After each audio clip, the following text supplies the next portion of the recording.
আলাইকুম আমার কলিজারা পুরো ভাইয়েরা, সবাই কেমন আছো? আজকে আমি রান্না করব ছোলা বুট। প্যানে দিয়ে দিতেছি তেল।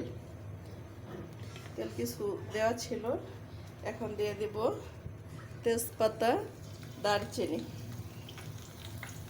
রমজান ছাড়াও ছোলা বুট বিকালের আড্ডার জন্য, মুড়ি মাখা খাওয়ার জন্য ছোলা বুটটা রান্না করে নিচ্ছি। দিয়ে দেব পেঁয়াজ কুচি। মনে হচ্ছে তেলটা কম হয়ে যাবে, দিয়ে দেবো আরও কিছু তেল। দিয়ে দেব পেঁয়াজ পেস্ট 2-3 টেবিল চামচ। দিয়ে পেঁয়াজটাকে ভালোভাবে কষিয়ে নেব।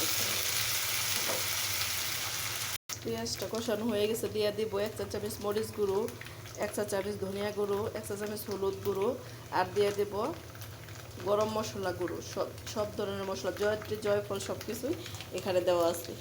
এখন মশলাটাকে দিয়ে ভালোভাবে কষিয়ে নেব। দিয়ে দেব সামান্য পানি।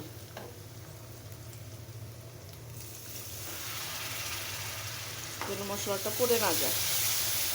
আরও দিয়ে দেব 1.5 চা চামচ আদা রসুন পেস্ট। দিয়ে মশলাটাকে ভালোভাবে কষিয়ে নেব।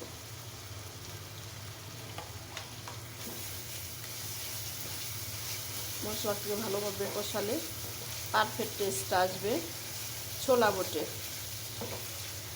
দেখো মশলাটা কষানো হয়ে গেছে, তেলটা উঠে আসছে।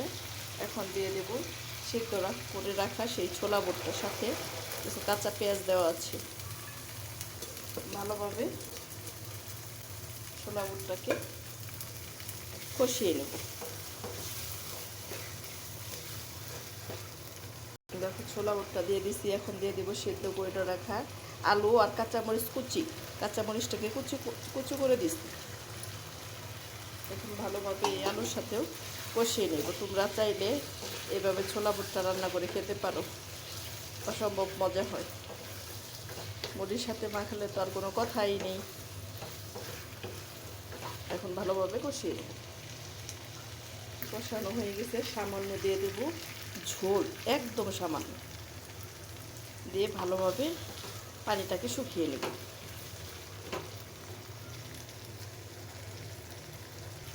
দেখো হয়ে গেছে একদম পারফেক্টভাবে আমার ছোলা বুট রান্না।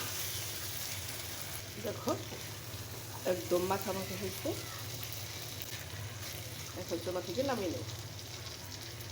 আমার রেসিপিটি যদি তোমাদের ভালো লাগে, আমার ফেসবুক পেজ, আমার ইউটিউব চ্যানেলটাকে, আমার রেসিপিটি যদি তোমাদের ভালো লাগে, আমার ফেসবুক পেজ, আমার ইউটিউব চ্যানেলটাকে ফলো করে দিও। সবাই ভালো থেকো, সুস্থ থেকো।